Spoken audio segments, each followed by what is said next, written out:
Yes sir. अच्छा yes sir. Okay. ये question पूछा था कल,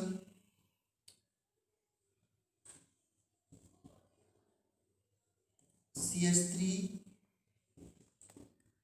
COOH प्लस C2H5OH, ये रिएक्शन हो रही है in presence of concentrate H2SO4। याद है किसी को, जब एल्कोहल और एसिड रिएक्ट करते हैं in presence of concentrate H2SO4 तो इस रिएक्शन का नाम क्या होता है? Esterification reaction. Esterification reaction. इसमें वाटर रिमूव होता है, कार्बोक्सिलिक एसिड से OH और अल्कोहल से H, तो कंपाउंड क्या बन गया? CH3 C double bond O OC2H5 plus water, ये कंपाउंड बन गया। गिवन है कि इसके इनिशियल मोल्स 1 हैं दोनों के,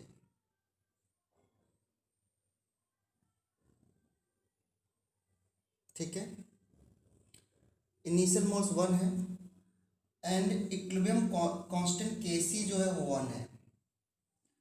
वॉल्यूम 1 लीटर एज्यूम कर लेंगे, गिवन नहीं है तो वॉल्यूम 1 लीटर है। तो फाइंड करना है कि एस्टर क्या होगा इक्विलिब्रियम पे, what is concentration of ester at equilibrium। ये काफ़ी अच्छा क्वेश्चन है। What is the concentration of ester, ये एस्टर होता है ना बच्चों, this is called ester. Yes. हाँ, तो what is the concentration of ester at equilibrium. So equilibrium पे अगर हम इसको लिखेंगे तो एट इक्विलिब्रियम ये 1 माइनस एक्स होगा, ये 1 माइनस एक्स होगा और ये भी क्या बनेगा, x और x,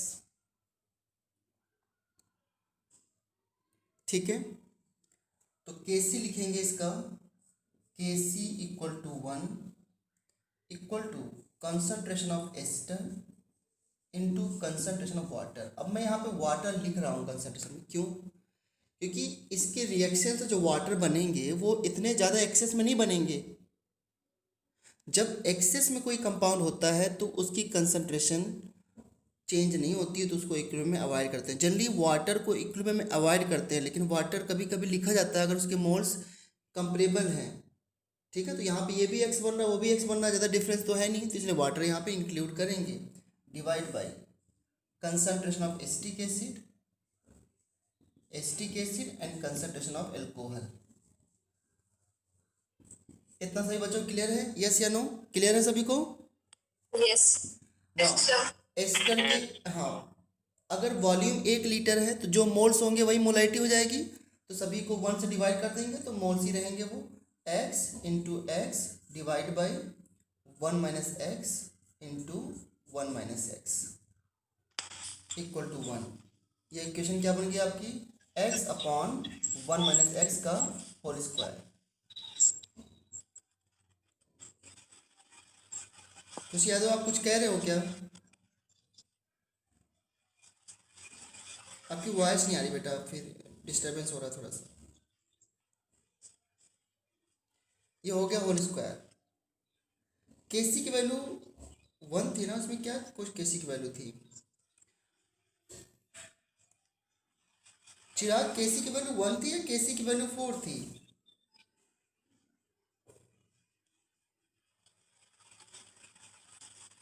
फोर। 4 थी, सॉरी, केसी इज 4। नाउ दोनों तरफ स्क्वायर रूट ले लें तो क्या मैं ये ले सकता हूँ, x upon 1 plus 1 minus x, ठीक है, इक्वल टू प्लस माइनस 2। तो मैंने प्लस 2 वैल्यू ले ली, माइनस 2 से देख लेना, अगर x की वैल्यू नेगेटिव आती है तो उसको अवॉइड करेंगे। तो x upon 1 minus x equal two plus 2। अब बताओ यहाँ से x की वैल्यू क्या आ जाएगी, सॉल्व करके बताना बच्चों। 2। x की वैल्यू सॉल्व करने पर 2 आ रही है, 2 कैसे आ सकता है? वो x by 2/3 sir, 2/3। 2/3, x is 2/3। तो एस्टर के मोल्स क्या हो गए इक्विलिब्रियम पे, 2/3, और वाटर के भी क्या होगा 2/3। तो जो इसके मोल्स हैं इक्विलिब्रियम पे, पूछा कंसंट्रेशन, तो 2/3 डिवाइड बाई 1 लीटर कर देंगे तो 2/3 रहेगा। तो ये आपका आंसर आ गया 2/3। ये काफ़ी अच्छा क्वेश्चन है इसलिए क्योंकि इसमें वाटर कंसीडर किया गया है, that's why it is a good question. कभी कभी वाटर एक्सेस में होता है तो कंसीडर नहीं करते हैं। क्लियर सभी को? अमन, क्वेश्चन क्लियर है? Yes sir. Okay. Yes sir. बच्चों एक क्वेश्चन मैं आपसे और पूछ रहा हूँ और क्वेश्चन बहुत ज़्यादा अच्छा है। देखो क्वेश्चन क्या है, ये भी कल मुझे जो 12th के बच्चे जो एग्ज़ाम दे रहे हैं उन्होंने पूछा था।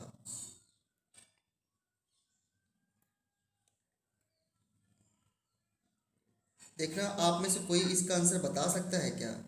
बहुत ही अच्छा क्वेश्चन है बच्चों। Question number 2,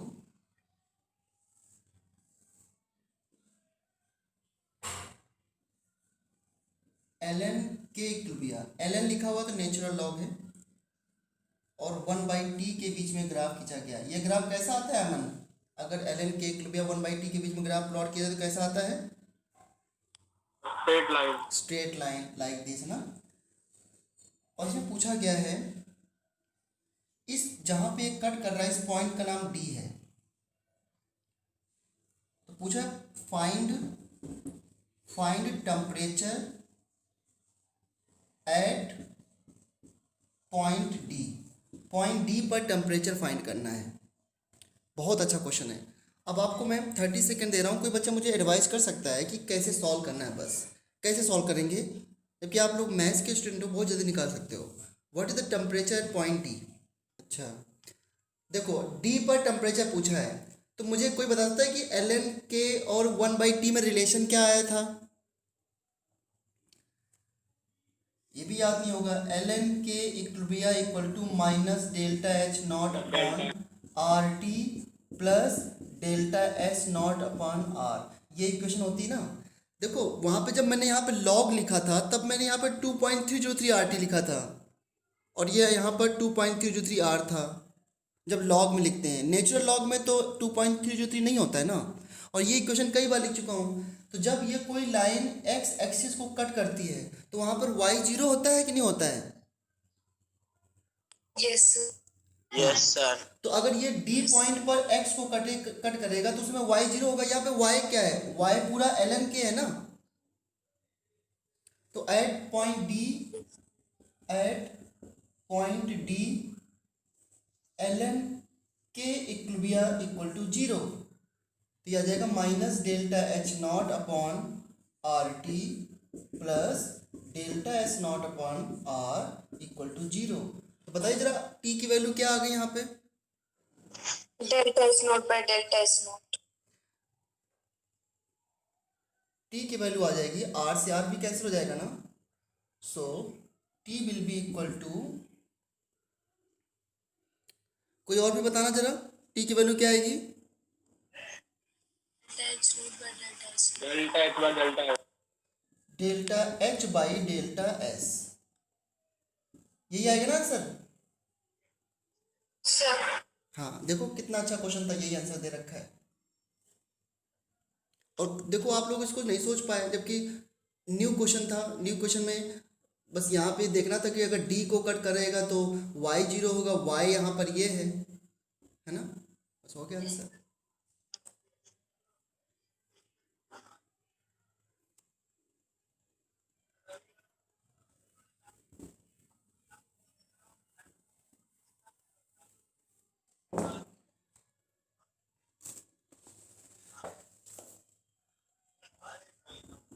to SO2 gas plus O2 gas ten to 2 SO3 gas.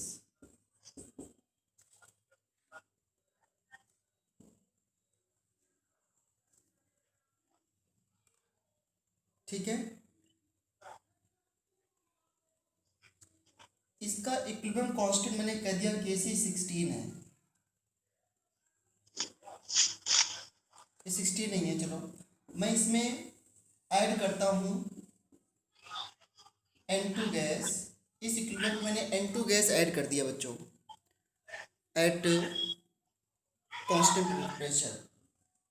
At constant मेरे को दे प्रेशर दो कुछ है तो कुछ भी दे दो and कुछ to भी। Satish,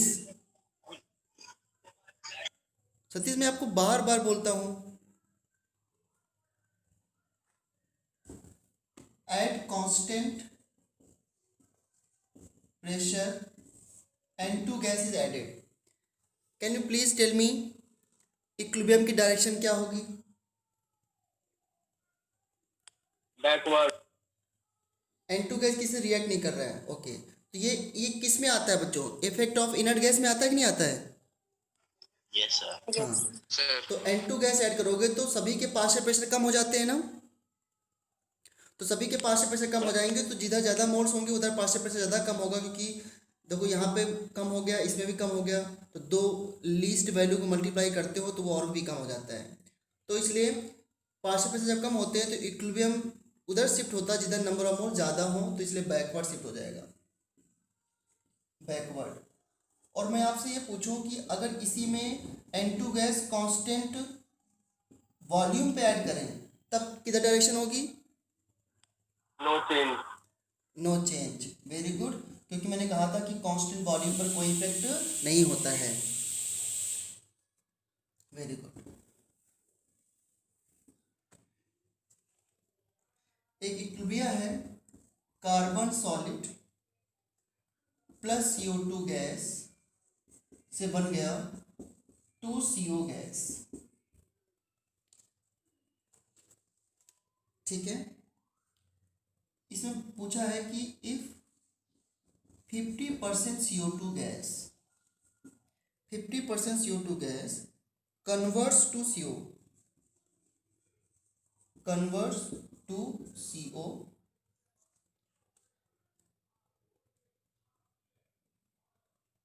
and equilibrium constant Kp is given, नहीं मेंशन है, प्रेशर दे रखा है तो Kp ही होता है, equilibrium constant Kp is given 12, sorry equilibrium pressure, equilibrium pressure जो है वो गिवन है 12, कैलकुलेट Kp, इसका Kp बताना है।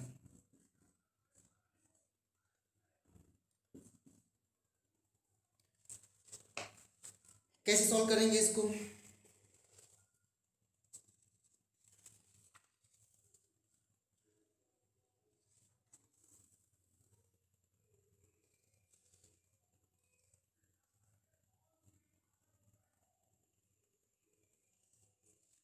और टू सॉल्व दिस क्वेश्चन, तो 50% CO2 जो है वो कन्वर्ट्स टू CO, तो इनिशियली CO2 को, इनिशियली कौन सी गैस थी कंटेनर में? CO2 gas, initially CO2 gas है तो उसका प्रेशर P मान लेते हैं, और P का 50% जा रहा है तो P का 50% कितना होगा? 0.5 P होगा। Yes sir. हाँ इक्विलिब्रियम पे पहले इनिशियली P है, ये इनिशियली इसको P है, ये 0 है, और इक्विलिब्रियम पे 50% जा रहा है तो ये क्या हो जाएगा? P minus 0.5 P। 16 आंसर है। क्या बेटा? तो 16 आंसर है। 60, बिल्कुल सही, बिल्कुल सही से आवाज। P माइनस 0.5 P, और ये कितना बनेगा? 2 इंटू 0.5 P। क्या सही लिखा हुआ है ये?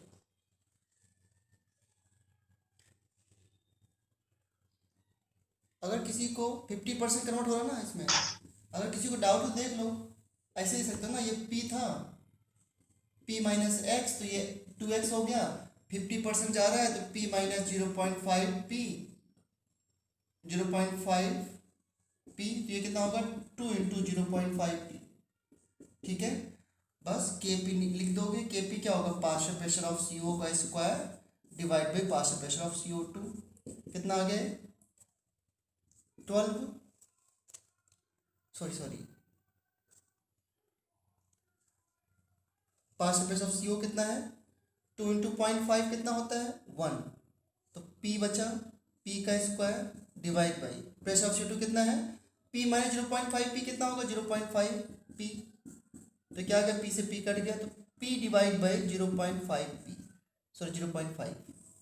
अब P की वैल्यू निकालनी पड़ेगी। तो इक्विलिब्रियम में टोटल प्रेशर कितना कितना दे रखा है 12 दे रखा है। इक्विलिब्रियम पे टोटल प्रेशर 12 है। तो इक्विलिब्रियम पे CO गैस है, सॉलिड तो लेना नहीं है, इतना है CO और इतना है, सॉरी इतना है CO2, इतना है CO। तो क्या करोगे एट इक्विलिब्रियम 12 है तो 12 की वैल्यू क्या हो जाएगी 12 की वैल्यू हो जाएगी pressure of CO2 plus pressure of CO which equal to pressure of CO2 कितना है 0.5 P plus pressure of CO2 कितना है P। ठीक है, तो कितना आ गया 1.5 P इक्वल टू 12। यहाँ से P की वैल्यू निकाल लीजिए।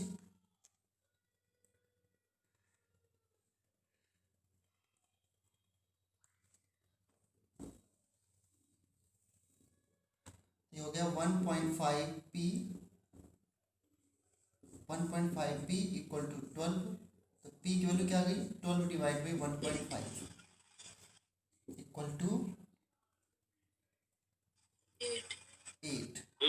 8 आ गया। यहाँ पे 8 पुट कर दो तो 8 अपॉन 0.5 कितना आंसर आ गया बच्चों 16। ये आ गया आंसर। अच्छा क्वेश्चन था ये। अब एक बात मुझे बताना, अगर मैं इसमें आपसे ये पूछ लूं कि व्हाट, ऐसे कुछ नहीं दे रखा, मान लो कितने परसेंटेज जा रहा है कितने नहीं जा रहा है, मैं इसे कह दूं कि इस इक्विलिब्रियम में CO2 के मोल्स इनिशियली थे 2 ATM, ये 0 था तो ये 2 माइनस एक्स है और ये बन गया 2x। मैं कुछ क्वेश्चन आपसे पूछूं कि what percentage of CO2 convert into CO gas, what percent of CO2 convert into CO gas. तो इसको कैसे सॉल्व करोगे मैथमेटिकली कैसे सॉल्व करोगे बताओ। सो परसेंटेज ऑफ CO2 कितना कन्वर्ट हो रहा है, कैसे सॉल्व करोगे इसको, कैसे लिखोगे 2 थे इनिशियली, कितना जा रहा है उसमें x, तो क्या x बाई 2 इंटू 100 नहीं आ गया आंसर, बताइए।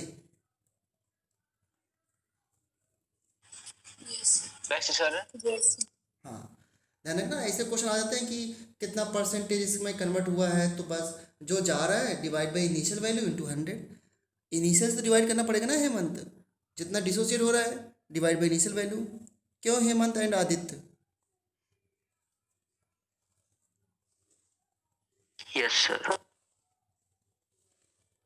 आदित्य को नहीं बोलना आज कुछ भी।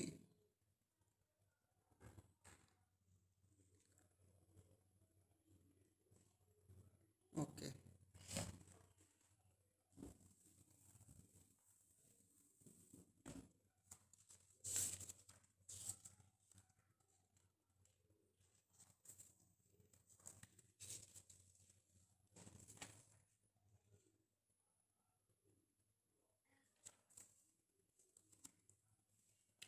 अगर ये इक्विलिब्रियम है N2 gas plus O2 gas change to 2NO gas,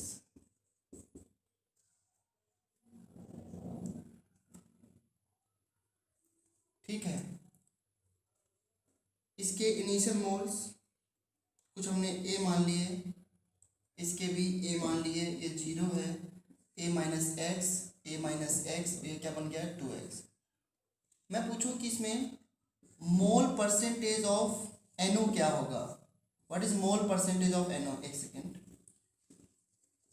mole percentage of NO, ऐसे टर्म कभी कभी बीच में आ जाते हैं तो आपको कंफ्यूजन ना हो इसलिए बता रहा हूँ। मोल परसेंटेज ऑफ NO का क्या मतलब है इक्विलिब्रियम पे, NO के moles divide by total moles, यही तो होगा मोल परसेंटेज ऑफ NO,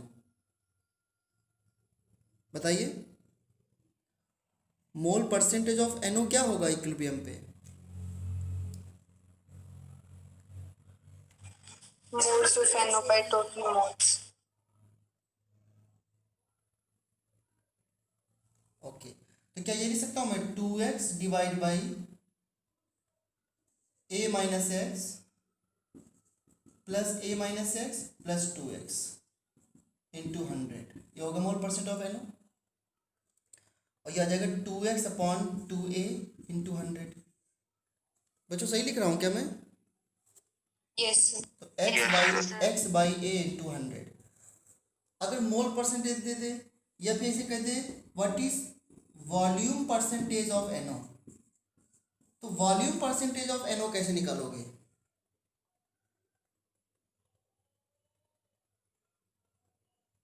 तो सिंपल सी बात है, PV इक्वल टू NRT में, या एवोगाड्रो लॉ से पता है आप लोगों को, V प्रोपोर्शनल टू N होता है। ये कौन सा लॉ होता है? Avogadro law. हाँ, एवोगाड्रो लॉ। हाँ, तो जो वॉल्यूम का, जो मोल का परसेंटेज होगा वही किसका परसेंटेज होगा?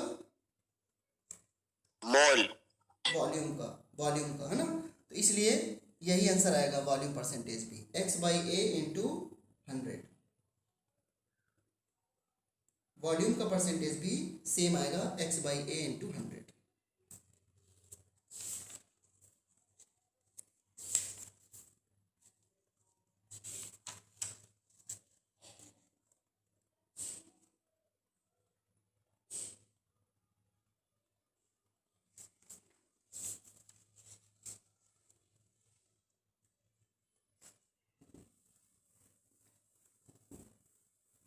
अगर ऐसे क्वेश्चन दे दे कि इक्विलिब्रियम पे, ये इक्विलिब्रियम इक्वेशन है 2N2O gas change into 2N2 gas plus O2 gas, ठीक है।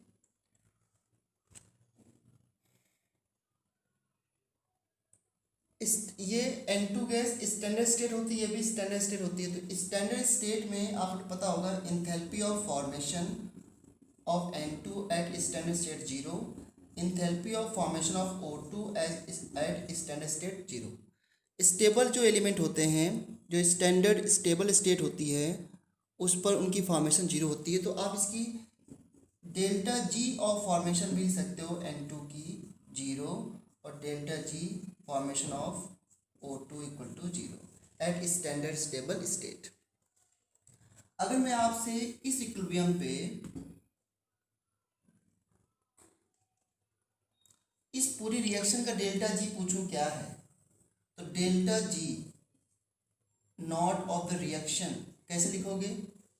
Product minus reactant, delta G state function है, तो 2 into delta G naught formation of N2 plus delta G naught formation of O2 minus 2 into delta G naught formation of N2O। ये पूरी reaction का delta G आ जाएगा। और फिर delta G not, अच्छा अगर नहीं दे रखा है तो N2 और O2 की 0 ले लोगे, तो ये आ जाएगा delta G naught reaction equal to 2 into delta G naught formation of N2 का 0, इसका 0, तो क्या बचा 2 into delta G naught formation of N2O। ये बचा इतना माइनस, ठीक है। और delta G naught formation of N2 कुछ आपको गिवन है, मान लो सम वैल्यू गिवन है, मैं तो एक बता रहा हूँ तरीका सॉल्व करने का। और पूछ लिया कि इस इक्विलिब्रियम का Kp क्या है, बस इतना दे रखा है। Delta G not of formation of N2 दे रखा है और पूछा इसका Kp क्या है। तो पहले ओवरऑल डेल्टा जी निकालोगे रिएक्शन का, और Kp निकालने के लिए फिर क्या करना चाहिए बताइए जरा, how to find Kp of this equilibrium.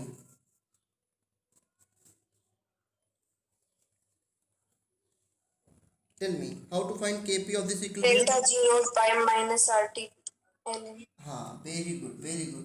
तो delta G naught equal to हो जाएगा -2.303। NRT था या सिर्फ RT था? हाँ RT, NRT नहीं होता यहाँ पर ना, RT log K इक्विलिब्रियम यानी कि Kp। और यहाँ से कैलकुलेशन ज़्यादा होगी।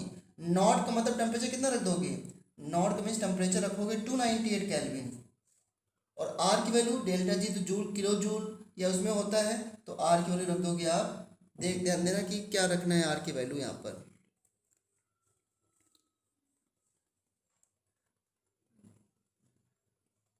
R यहाँ पे गिवन होना चाहिए वैसे तो, ये किलो जूल है, जूल में है, तो R की वैल्यू 8.314 आप पुट कर सकते हो। और फिर इससे आप Kp सॉल्व करोगे, इसमें एंटी लॉग लेना पड़ जाएगा, तो ऐसे क्वेश्चन इसे अवॉइड होंगे, बट ध्यान देना कि इस तरह सॉल्व होगा। कभी कभी केपी दे देते हैं और डेल्टा जी नॉट पूछते हैं, तो आप यही इक्वेशन लगाओगे, delta G naught equal to -2.303 RT log KP या log KC, इस तरीके से। सर डेल्टा जी और डेल्टा जी नॉट में डिफरेंस क्या है?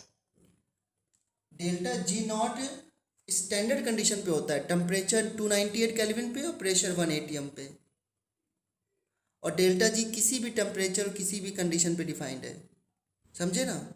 इक्विलिब्रियम पे डेल्टा जी को जीरो करते हैं, डेल्टा जी नॉट को जीरो नहीं करते, न्यूमेरिकली आ जाए वो अलग बात है, ठीक है। इक्विलिब्रियम पे डेल्टा जी नॉट कब जीरो आ सकता है बताओ, इक्विलिब्रियम पे डेल्टा जी नॉट कब जीरो आ सकता है?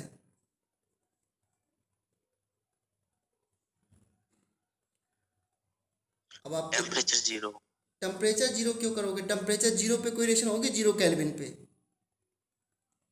Zero kelvin is the absolute lowest temperature, तो उस पर थोड़ा रिएक्शन होगी। Delta N G zero.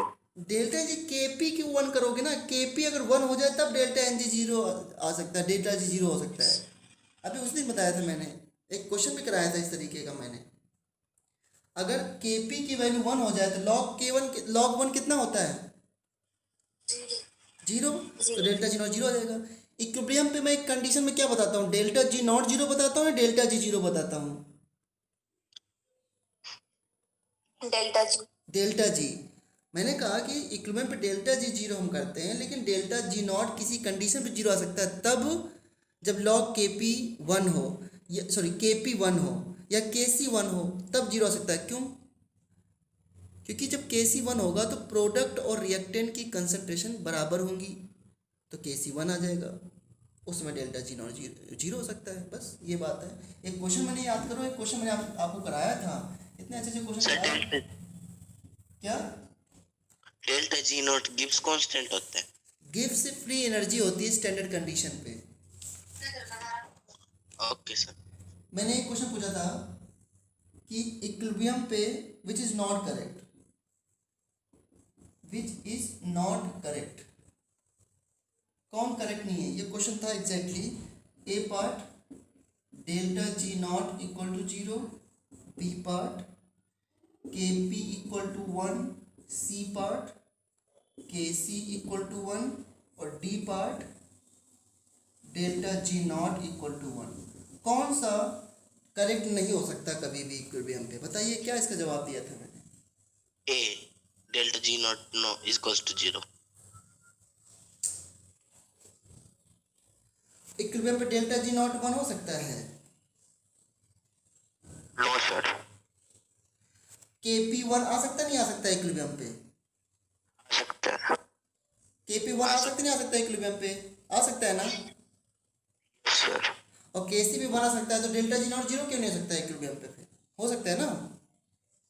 अभी तो प्रूफ किया मैंने कि डेल्टा जी नॉट जो है, हो सकता है delta G not -2.303 RT log के पी, तो अगर के पी वन हो जाए तो जीरो आ सकता है।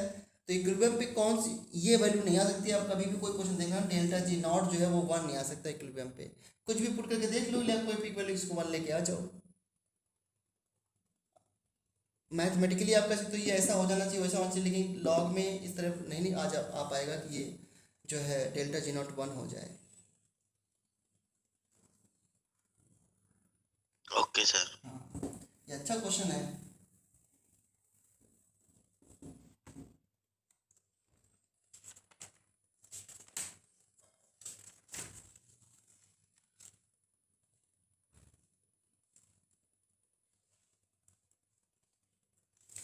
चलो बताओ मुझे, the reaction constant, the reaction quotient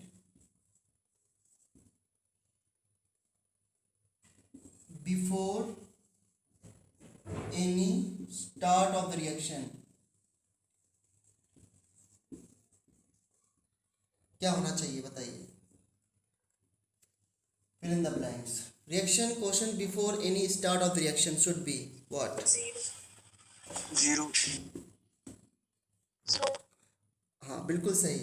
Q कैसे लिखते हैं, प्रोडक्ट की concentration divide by reactant concentration. तो अगर रिएक्शन स्टार्ट नहीं हुई है तो केवल रिएक्टेंट होगा ना, प्रोडक्ट क्या होगा, जीरो, तो जीरो बाई रिएक्टेंट, तो क्या आंसर आ जाएगा, जीरो। और अगर रिएक्शन कंप्लीट हो जाए मींस फिनिश्ड हो जाए, रिएक्शन फिनिश का मतलब क्या होता है, रिएक्टेंट ओवर हो गया, खत्म हो गया और प्रोडक्ट बन गया, तब क्यू की वैल्यू क्या आ सकती है, एट द Infinite. इनफाइनाइट। हाँ, इस तरीके से।